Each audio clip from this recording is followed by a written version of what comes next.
পলাশবাৰী সাংস্কৃতিক বিকাশ ভৱনত লোকগীতৰ কৰ্মশালাৰ শুভাৰম্ভণি আজি বুধবাৰে পলাশবাৰী সাংস্কৃতিক বিকাশ ভৱন আৰু বিচিত্ৰ কুমাৰ নাথ পলাশবাৰীৰ উদ্যোগত আয়োজিত কামৰূপীয়া লোকগীতৰ কৰ্মশালাৰ শুভাৰম্ভণি কৰা হয়। আজি 10 জুলাইৰ পৰা 13 জুলাইলৈ চলিব উক্ত কৰ্মশালা। কামৰূপীয়া লোকগীতৰ কৰ্মশালাখনিৰ প্ৰশিক্ষক হিচাপে উপস্থিত থাকে প্ৰণীতা বৈষ্ণমেধি ডাঙৰীয়ানী।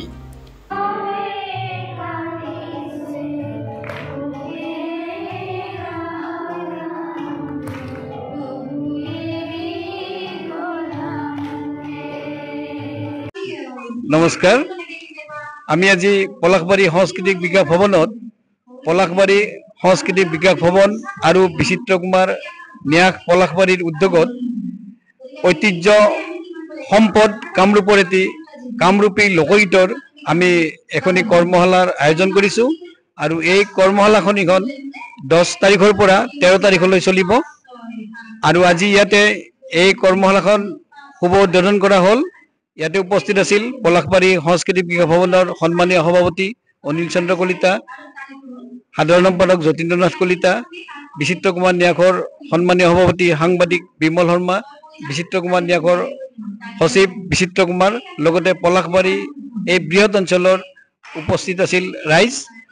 আৰু আজিৰ এই কৰ্মশালাখনিখনত আমাৰ মুখ্য প্ৰশিক্ষক হিচাপে উপস্থিত আছে আমাৰ শ্ৰদ্ধাৰ অসমৰ বিশিষ্ট কণ্ঠশিল্পী প্ৰণীতা বৈষ্ণমেধি ডাঙৰীয়ানী।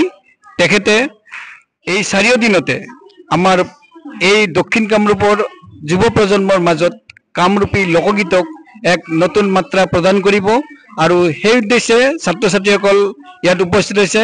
প্ৰায় 50জন মান ছাত্ৰ ছাত্ৰী বিভিন্ন অঞ্চলৰ পৰা আহি তেওঁলোকে এই লোকগীতৰ শিক্ষা গ্ৰহণ কৰিব অহা কাৰ্যত সঁচাকৈয়ে আমাৰ নতুন প্ৰজন্মৰ কাৰণে এক বিশ্বাসযোগ্য বা এটা সুন্দৰ বাতাবৰণৰ সৃষ্টি হৈছে যে তেওঁলোকেও যে আমাৰ অকল আধুনিক গীততে আবদ্ধ নাথাকি কামৰূপী লোকগীত বা কামৰূপী সম্পদবিলাক উদ্ধাৰৰ কাৰণে আগবাঢ়ি আছে।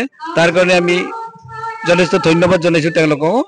আৰু আজিৰ এই কাৰ্যসূচীখিনি আমাৰ 2-3 ঘণ্টামান চলিব। এনেকে আমি আজিৰ কাৰ্যসূচীখিনি ৰাখিছোঁ। ধন্যবাদ। পলাশবাৰীৰ পৰা জিতুমণি শৰ্মাৰ report, news any 365। Stay informed, stay ahead. News Any 365.